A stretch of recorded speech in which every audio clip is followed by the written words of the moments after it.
I'm gonna make him an offer he can't refuse. मैं ऐसा प्रस्ताव रखूंगा जो वह अस्वीकार ही नहीं कर पाएगा। द गॉडफादर का यह अद्वितीय संवाद आज भी कई लोगों के मन मस्तिष्क में बैठ चुकी है। अब एक और बॉलीवुड है जिनसे ढंग की हिट नहीं निकल पा रही है, और दूसरी ओर दो फिल्म उद्योग है जिन्होंने मानो इस डायलॉग को ही आत्मसात कर लिया है।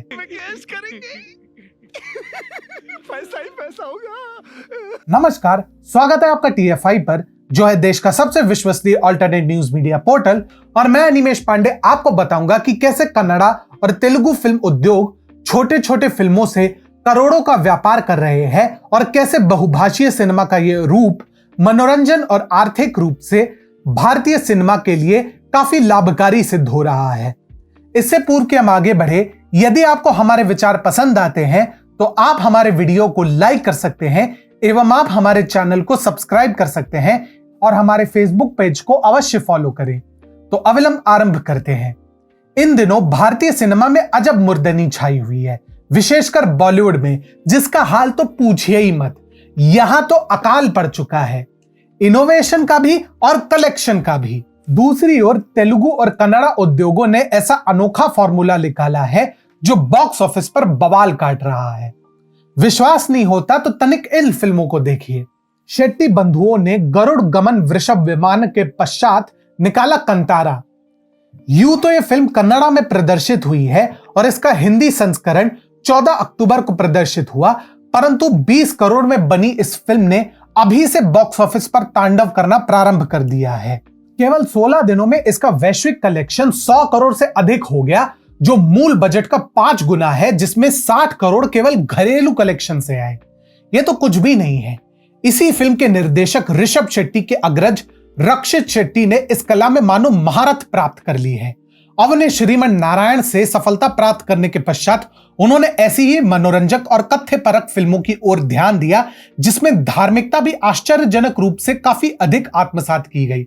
इसका प्रमाण आप 777 चार्ली में भी देख सकते थे, जो है तो श्वान से स्नेह पर आधारित, परंतु इसने भी संस्कृति से जुड़ाव रखा और बॉक्स ऑफिस पर तहलका मचा दिया। 20 करोड़ के बजट पर यह फिल्म बनी थी और इसने पूरे देश को अपने कंटेंट से भावुक होने पर विवश कर दिया। इसे सबका प्रेम ऐसा मिला कि इसका कुल वैश्विक कलेक्शन 105 करोड़ के आसपास गया, जो मूल बजट से 5 गुना अधिक है। और अभी तो हमने KGF जैसी फिल्मों पर चर्चा भी प्रारंभ नहीं की है। वैसे KGF से स्मरण हुआ, जब बात ऐसे फिल्मों से जबरदस्त प्रॉफिट की हो तो तेलुगु फिल्म्स भी like May I come in? अब ये कैसे संभव है? अभिषेक अग्रवाल स्मरण है ना? हाँ जी, वही अभिषेक अग्रवाल जिनके द्वारा निर्मित कार्तिकेय 2 ने बॉक्स ऑफिस पर आग लगा दी। कार्तिकेय 2 की परफॉर्मेंस से केवल लोग ही नहीं, ट्रेड विश्लेषक और बड़े बड़े सेलिब्रिटी तक चकित है। एक और जहां बॉलीवुड की बड़ी बड़ी फिल्में करोड़ों फूक फूक कर भी बॉक्स ऑफिस पर एक ढंग की हिट तक नहीं निकाल पा रही हैं, तो वही बहुभाषीय सिनेमा एक के बाद एक हिट दिए जा रहे हैं। अभिषेक अग्रवाल वही व्यक्ति है जिनकी सोच और जिनके विचार भारतीय फिल्म उद्योग को एक अलग ही दिशा दे देते हैं। वो कैसे?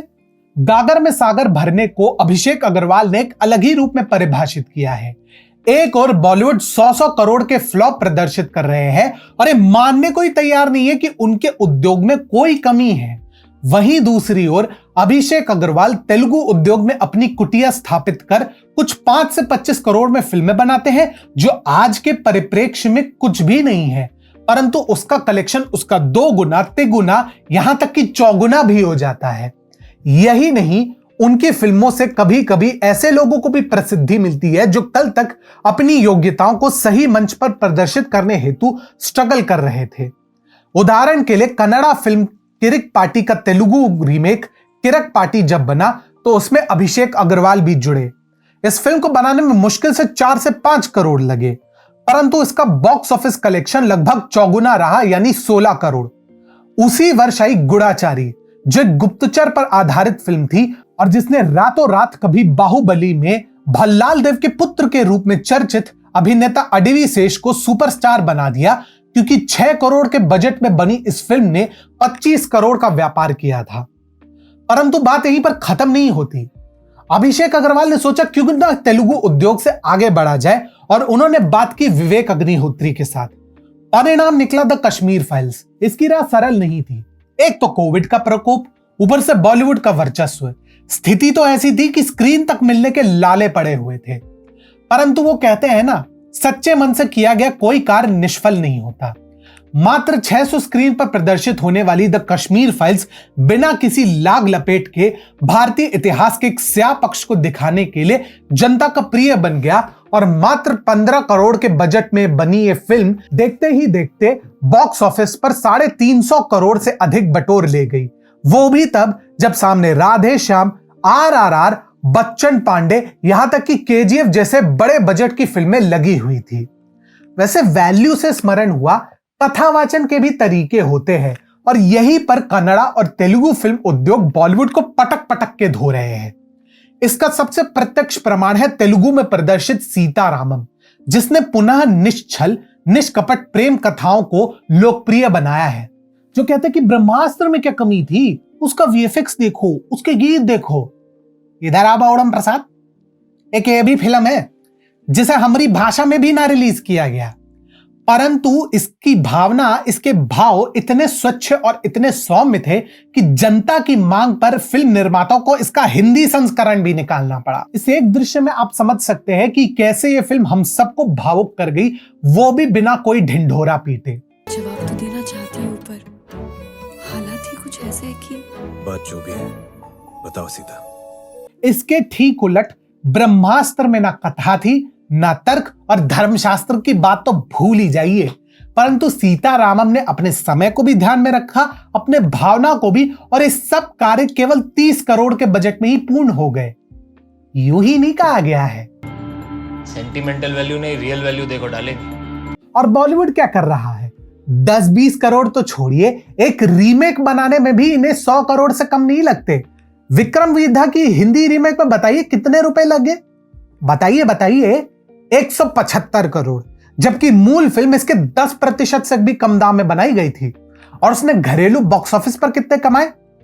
इसके लिए कोई विशेष शोध करने की आवश्यकता नहीं है। ऐसे में कहना गलत नहीं होगा कि जहां एक और तेलुगु और कन्नड़ा फिल्म उद्योग बहुभाषीय फिल्म उद्योग के सशक्त आधार स्तंभ बने हुए हैं, वहीं दूसरी ओर अपने छोटे बजट परंतु आकर्षक और मनोरंजक फिल्मों से सबका मन बहलाते हैं, जो किसी के भी नाक भौं नहीं सुकोड़ती और रुपए कमाती सो अलग।